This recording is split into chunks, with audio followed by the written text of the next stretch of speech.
پاکستان سے باہر جانے والے لوگوں کے لیے جہاں ایک طرف خوشخبری ہے، وہاں افسردہ اور غم والی خبر بھی یہ ہے کہ امریکہ نے پاکستان سمیت دنیا کے 75 ملکوں کی ویزا پروسیسنگ جو ان کا سلسلہ ہے وہ 21 جنوری سے غیر معینہ مدت کے لیے بند کر دیا ہے۔ اور دوسری جانب خوشخبری یہ ہے کہ جو لوگ پاکستان سے یو اے ای، دبئی یا ابوظہبی یا یونائٹڈ عرب ایمریٹس کے دیگر علاقوں میں جائیں گے، اس حوالے سے حکومت پاکستان اور یو اے ای کے درمیان جو پیشگی کلیئرنس امیگریشن کا جو ایک نظام ہے اس پر اتفاق ہوا ہے۔ اور اس حوالے سے آئندہ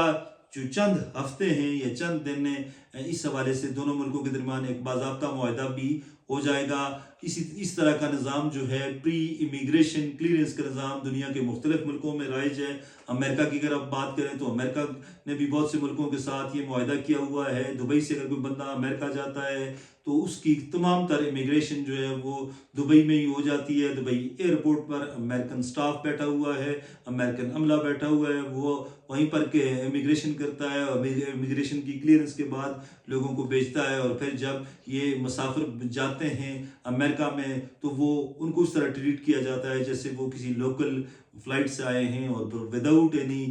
جو امیگریشن ہے یا وہ جو پروسیس ہے اس کے بغیر وہ چلے جاتے ہیں، سامان اپنا اٹھاتے ہیں اور وہاں سے چلے جاتے ہیں۔ اب پاکستان اور یو اے ای کے درمیان یہ چیز جو ہے یہ طے پائی ہے، یہ خوشائند عمل ہے۔ اس حوالے سے پاکستان سعودی عرب کا جو روڈ ٹو مکہ کا ایک سلسلہ ہے، نظام ہے، یہ اسی طرح کی ایک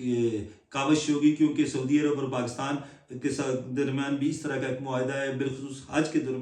دوران عازمین حج پاکستان سے جتنے جاتے ہیں، گزشتہ برس جو 50,000 عازمین حج گئے ہیں ان کی پری امیگریشن کلیئرنس پاکستان میں ہی ہوئی ہے۔ اور یہاں پر سعودی سٹاف، سعودی عملہ پاکستان کے ایئرپورٹس پر موجود تھا، انہوں نے امیگریشن کی۔ اور جب ہمارے عازمین حج جدہ، مدینہ، ریاض، مکہ یا جس بھی ایئرپورٹ پر اترے تو انہیں وہاں اس طرح ٹریٹ کیا گیا جیسے وہ لوکل پیسنجر ہیں۔ یہ بہت بڑی سہولت ہے، اور پاکستان اور یو اے ای کے درمیان اگر یہ چیز سٹارٹ ہو جاتی ہے تو یہ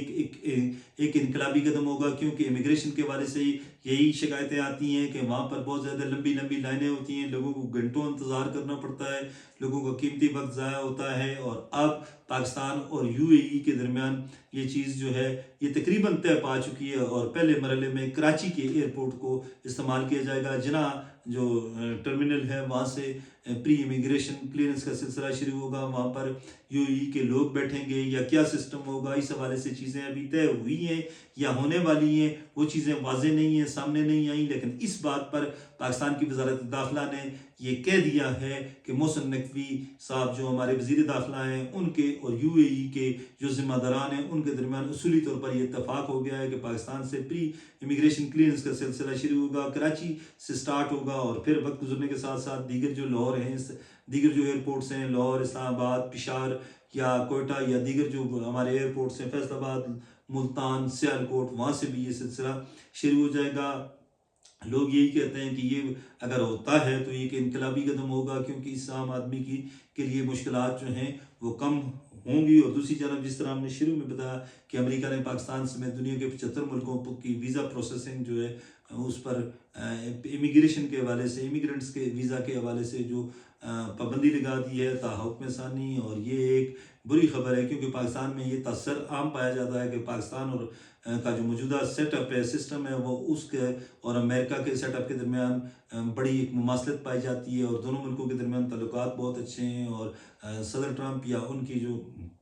کیبنٹ ہے یا ان کی جو ایڈمنسٹریشن ہے وہ کوئی ایسا فیصلہ نہیں کرے گی جو پاکستان مخالف ہو اور لوگوں کو یہ موقع دے کہ پاکستان اور امریکہ کے درمیان اچھے تعلقات نہیں ہیں۔ لیکن یہ فیصلہ غیر متوقع تھا پاکستان کے لیے، اور پاکستان کی وزارت خارجہ نے اس حوالے سے یہ کہا ہے کہ وہ صورتحال کا جائزہ لے رہے ہیں، اور امریکہ کے ساتھ امریکن جو